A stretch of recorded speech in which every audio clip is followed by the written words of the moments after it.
Deterministic paradigm comes primarily from the study of animal rats, monkey, pigeons, dogs, and neurotic and psychotic people. While this may meet certain criteria of some researcher because it seems measurable and predictable, the history of mankind and our own self awareness tell us that this map doesn't describe the territory at all. Our unique human endowment lifts us above the animal world. The extent to which we exercise and develop these endowments empower us to fulfill our uniquely human potential between stimulus and response in our greatest power, the freedom to choose. Proactivity defined. In discovering the basic principles of the nature of man, Franklin described an accurate self map from which he began to develop the first and most basic habit of a highly effective person in any environment, the habit of proactivity. While the world while the word proactivity is now fairly common in management literature, it is a word you won't find in most dictionaries. It means more than merely taking initiative. It means that as human beings, we are responsible for our own life. Our behavior is a function of our decision, not our condition. We can subordinate feeling to values. We have the initiative and the responsibility to make things happen. Look at the word responsibility, responsibility, the ability to choose your response. Highly proactive people recognize that responsibility. They do not blame circumstance, conditions, or conditioning for their behavior. The behavior is a product of their own consciousness, choice based on values rather than a product of their condition based on feeling. Because we are by nature proactive, if our lives are function of conditioning and condition, it is because we have by conscious decision or by default chosen to empower those things to control us. In making such a choice, we become reactive. Reactive people are often affected by their physical environment. If the weather is good, they feel good. If it isn't, it affects their attitude and their performance. Proactive people can carry their own weather with them. Whether it rains or shines makes no difference to them. They are value driving, and if their value is to produce good quality work, it isn't a function of whether the weather is conducive to it or not. Reactive people are also affected by their social environment, by the social weather.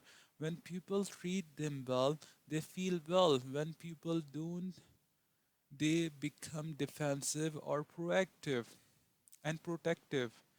Reactive people build their emotional life around the behavior of often empowering the weakness of other people to control them. The ability to subordinate an impulsive to a value is the essence of the proactive person. Reactive people are driven by feeling, but circumstanced by conditions, by their environment. Proactive people are driven by values. Carefully thoughts about selected and internalized value. Proactive people are still influenced by external stimuli, whether physical, social, or psychological, but their response to the stimuli, conscious or unconscious, is a value based choice or response. As Eleanor Roosevelt observed, no one can hurt you without your consent. In the words of Gandhi, they cannot take away our self respect if we do not give it to them. It is our willing permission or our consent to what happens to us. that hurt us far more than what happened to us in the first place. I admit this in is very hard to accept emotionally, especially if we have had years and years of explaining our misery in the name of circumstance or someone else's behavior. But until a person can say deeply and honestly, I am what I am today because of the choice I made yesterday, that persons cannot say I choose otherwise. Once in Sacramento, when I was speaking on the subject of proactivity, a woman in the audience stood up in the middle of my presentation and started talking excitedly. It was a large audience, and as a number of people turned to look at her, she suddenly became aware of what she was doing, grew embarrassed, and sat back down. But she seems to find it difficult to restrain herself and started talking to the people around her. She seemed so happy. I could hardly wait for a break to find out what had happened. When it finally came, I immediately went to her and asked if she would be willing to share her experience. You just can't imagine what happened to me, she exclaimed.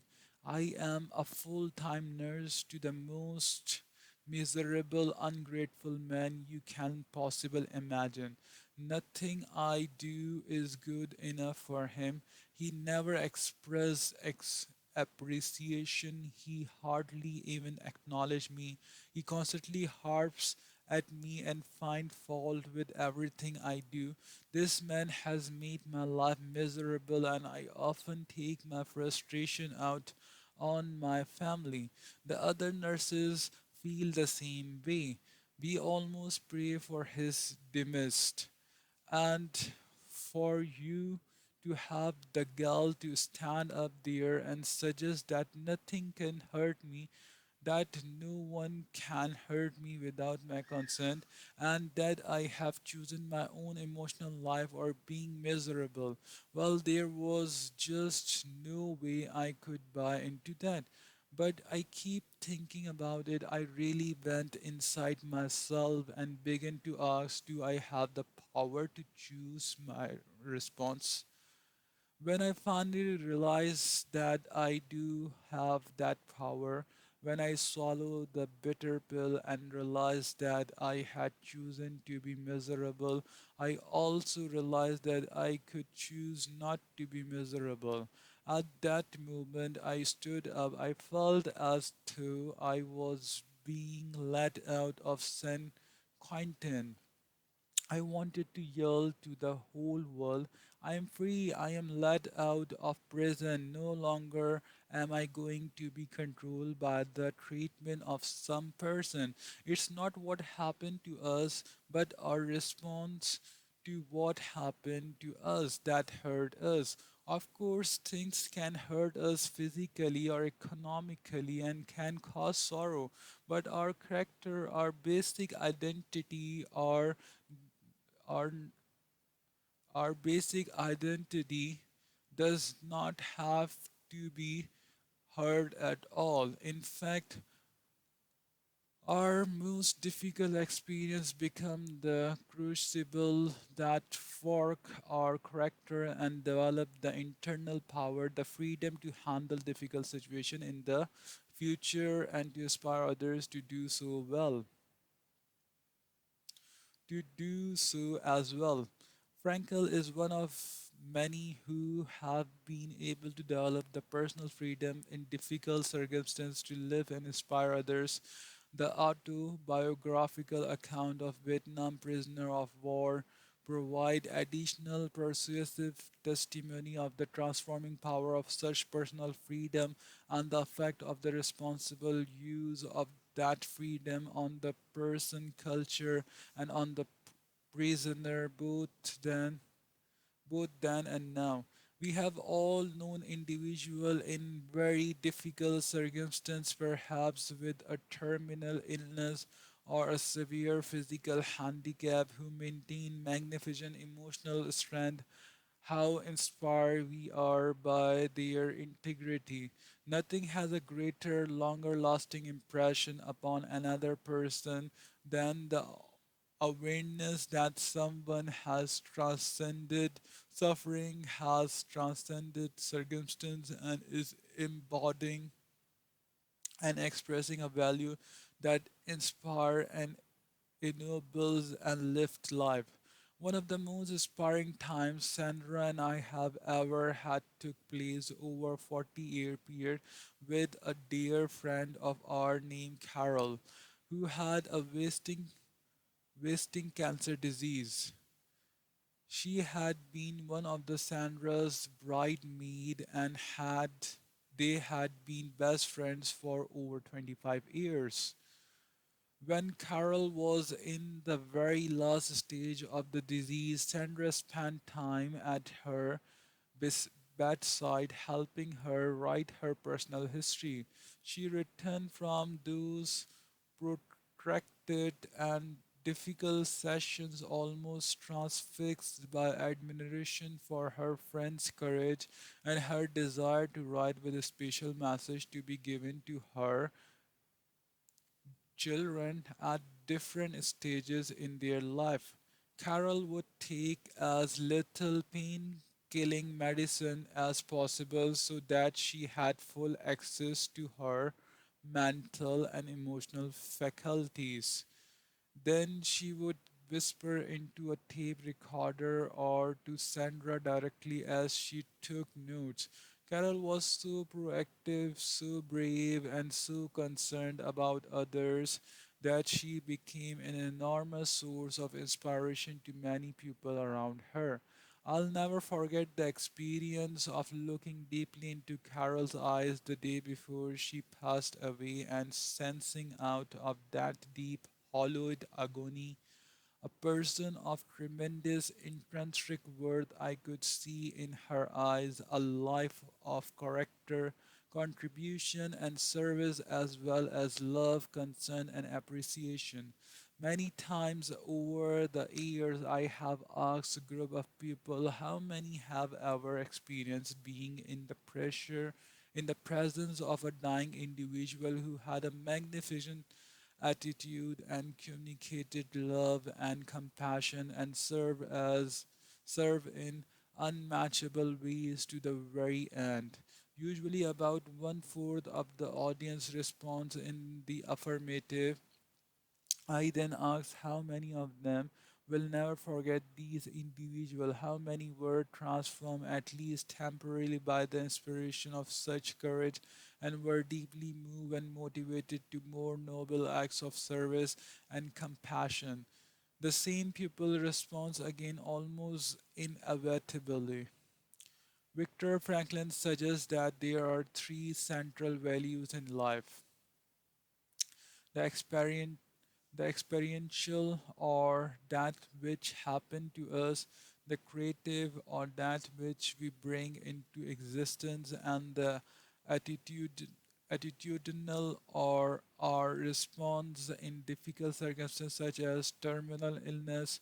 My own experience with people confirm the point Franklin makes that the highest of the three values is attitudinal in the paradigms of refraining sense. In other words, what matters most is how we respond to what we experience in life. Difficult circumstances often create paradigm shifts, whole new frames or reference by which people see the world and themselves and others in it. What life is asking of them, their larger perspective reflect the attitudinal values that live and inspire us all. Taking the initiative, our basic nature is to act and not be acted upon, as well as enabling us to choose our response to particular circumstance. This empower us to create circumstance. Taking initiative does not mean being pushy, obnoxious, or aggressive. It does not mean recognizing our responsibility to make things happen.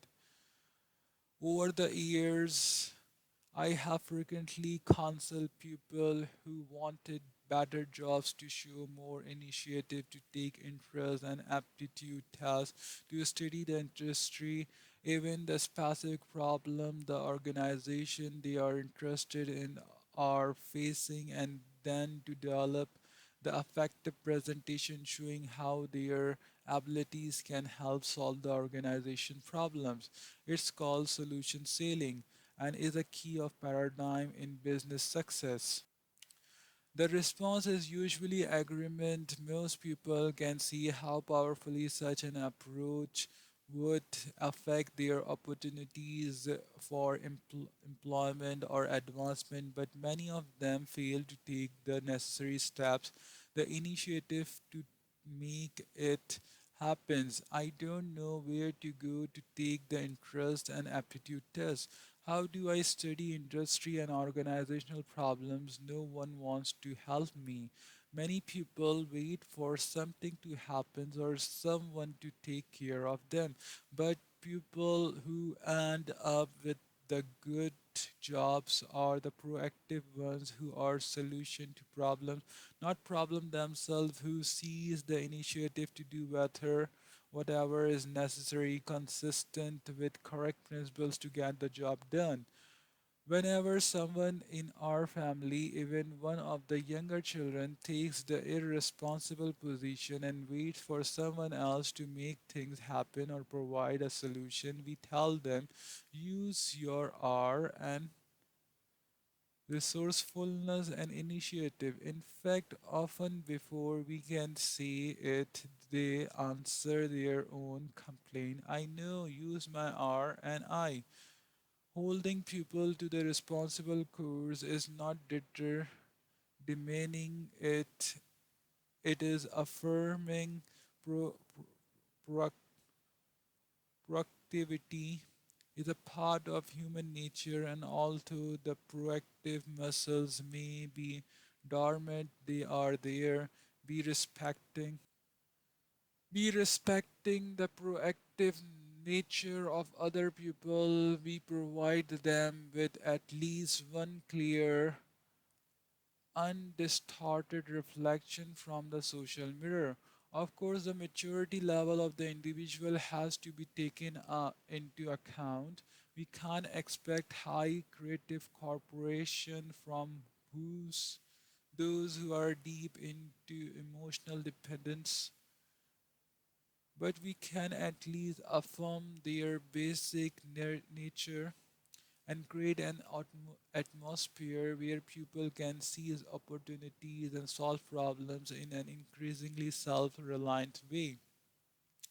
Act or be act upon. The difference between people who exercise initiative and those who don't is literally the difference between night and day. I'm not talking about 25 to 50% difference in effectiveness. I'm talking about 500, 5,000 plus percent difference, particularly if they are smart, aware, and sensitive to others. It takes initiative to create the PPC balance of effectiveness in your life. It takes initiative to develop the seven habits. As you study the other six habits, you will see that each depends on the development of your proactive muscles. Each puts the responsibility on you to act. If you wait to be acted upon, you will be acted upon. And growth and opportunity consequences attend either road. At one time, I worked with a group of people in the home improvement industry, representatives from 20 different organizations who met quarterly to share their numbers and problems in an uninhibited, unim, uninhibited way. This was during a time of heavy recession, and the negative impact on the particular industry was even heavier than on the economy in general. These people were fairly discouraged as we began. The first day, our discussion question was, what happening to us? What's the stimulus? Many things were happening. The environment pressures were powerful.